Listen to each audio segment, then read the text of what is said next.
الحمد لله رب العالمين اللهم صل وسلم وبارك على نبينا محمد وآله وصحبه أجمعين أما بعد والله لو أن القلوب سليمة لتقطعت أسفا من الحرمان. Par Allah, si les cœurs avaient été sains, ils se seraient déchirés de tristesse à cause de cette privation. Cette phrase que vous venez d'entendre est un vers de poésie de l'imam Ibn al-Qayyim, qu'Allah Azza wa Jal lui fasse miséricorde.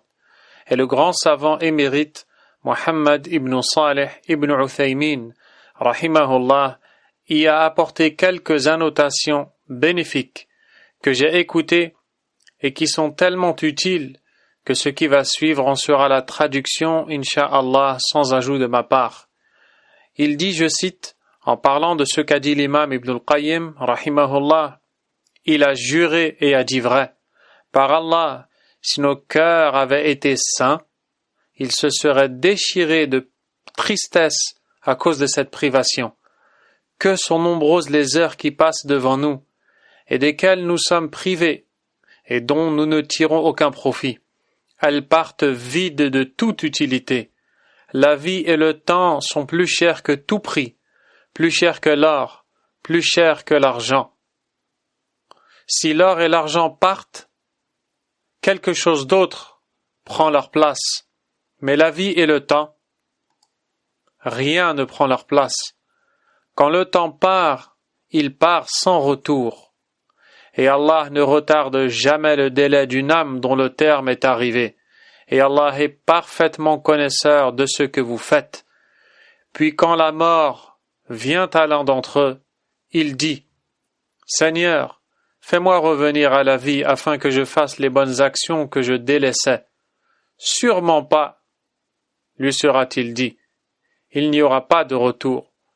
Ce ne sont là que des mots, et il y aura derrière eux une barrière jusqu'au jour où ils seront ressuscités. Si seulement tu m'accordais un délai afin que je fasse des aumônes, et que je sois du nombre des vertueux. Tu es en ce moment dans un répit. Profite donc du temps. Donne-toi une partie à lire du livre d'Allah. Donne-toi un temps pour la bonne action. Lève-toi à la fin de la nuit, ne serait-ce qu'une demi-heure avant la prière de l'aube. Dialogue secrètement avec ton Seigneur. Invoque, car il descend au ciel le plus bas et dit, qui m'invoque afin que je lui exauce? Qui me demande afin que je lui donne? Et qui me demande pardon afin que je lui pardonne? Qui ne peut pas se lever une demi-heure avant l'aube? C'est une chose très simple. Nous demandons à Allah de nous accorder sa miséricorde. On ne prie pas un tiers de la nuit, ni la moitié de la nuit. Mais ne vois-tu pas qu'il nous est possible de prier seulement une demi-heure, dans laquelle on évoque Allah, on accomplit les ablutions, on prie ce qu'Allah aura voulu, on clôture avec al-witr.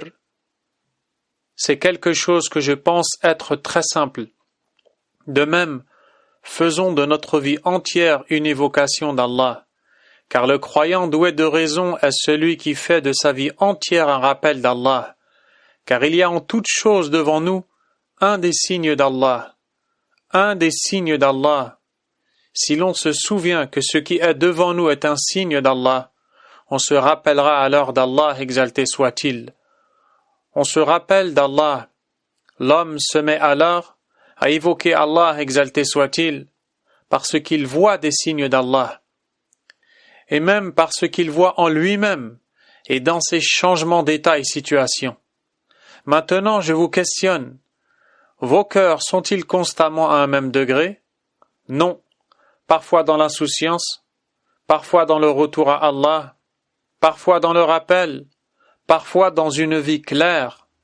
Il arrive des fois que ton cœur vive une vie réjouissante pendant une période dont tu te souviens. Il se peut que tu te rappelles d'un état dans lequel tu t'es tenu debout devant Allah, exalté soit-il, à prier, à te prosterner. Il y a de cela 30 ans ou plus, selon la longévité de la vie de l'homme, car cet état a eu de l'effet sur le cœur. nous devons exploiter ces choses. Nous devons les exploiter et ne pas être insouciants, car l'insouciance est une mort. Elle est une dureté et une mort pour le cœur. Il dit, c'est-à-dire Ibn al-Qayyim rahimahullah, par Allah, si les cœurs avaient été sains, ils seraient déchirés de tristesse à cause de cette privation. Par tristesse, ils se seraient déchirés à cause de leur privation. Mais ils sont ivres d'amour pour leur vie d'ici-bas. Et il a dit vrai, les cœurs sont ivres. Pour leur amour de leur dunya, ils travaillent pour elle en premier et en dernier. L'homme s'endort en pensant à la dunya. Il se lève en pensant à la dunya, n'est-ce pas? Et quand te réveilleras-tu? Ibn al-Qayyim rahimahullah a dit وَسَوْفَ تُفِيقُ بَعْدَ زَمَانِ et tu te réveilleras après un temps. Quand ça? Lors de la mort, l'homme se réveillera. Il dira, si seulement j'avais fait, si seulement j'avais fait, et bien plus que cela encore. En réveil, le jour de la résurrection. Et quand l'injuste se mordra les mains en disant, si seulement j'avais suivi la voie du messager, malheur à moi, si seulement je n'avais pas pris un tel comme ami, il m'a certes égaré du rappel d'Allah, après que celui-ci me soit venu. Puis Allah dit, et certes le diable est grand abandonneur de l'homme, ou alors c'est cet homme qui se mordra les mains qui dira cela, et certes le diable est grand abandonneur de l'homme. Et alors le regret ne sera pas utile au moment de la mort. Le regret ne sera pas utile.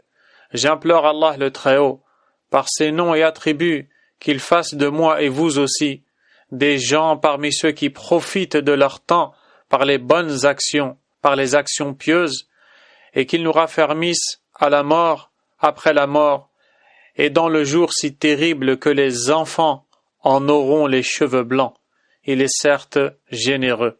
Fin de citation, suffisante comme rappel et exhortation, pour laquelle nous demandons à Allah subhanahu wa ta'ala de récompenser le grand savant Muhammad ibn Salih al-Uthaymin et l'imam Ibn al-Qayyim rahimahum Allah. Subhanak Allahumma wa bihamdik, ashhadu an la ilaha illa ant, astaghfiruka wa atubu ilayk.